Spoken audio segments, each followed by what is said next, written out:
Et nous sommes avec l'élément inviolable, induplicable, je ne sais pas si ça se dit d'ailleurs, de l'équipe, Hortense Diftin. Bonjour Hortense. Bonjour Elena, bonjour tout le monde.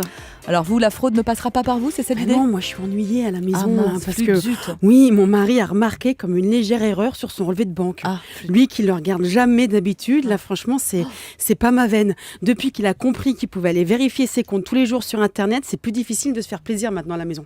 Je veux dire, c'est moins marrant de faire les courses. Avant, il suffisait que discreto, je lui emprunte sa carte bleue, que je mémorise les 16 numéros, mon deuxième prénom c'est Redman, ou que je les note, c'était quand même plus facile, avec la date d'expiration et les 3 bons numéros du dos. Alors très important, les 3 petits numéros du dos, ça vous pouvez vous faire piéger si vous les oubliez, les petits numéros. Il y a quand même un type qui a dit, on va mettre 3 numéros au dos de la carte, ça sera un code de sécurité.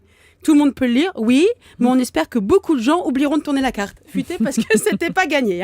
Alors après, Pauline et moi, on n'avait plus qu'à s'installer tranquille devant notre ordi pour jouer au poker en ligne ou se commander des chaussures ou des pizzas.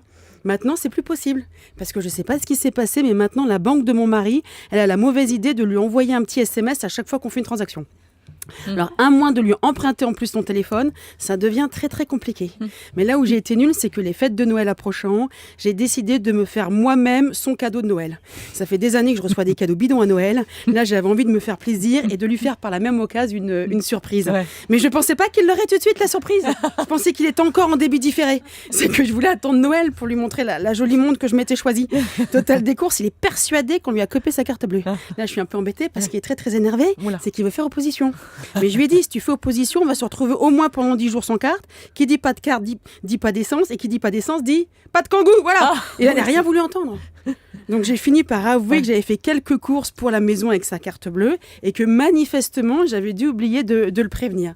Il m'a répondu que c'était ni plus ni moins de la fraude à la carte bleue et qu'il n'était pas vraiment sûr qu'un bijou de chez Cartier, ce soit ce qu'on appelle les courses utiles au ménage. Moi, j'ai envie de lui dire, question de prévu, mon petit chéri.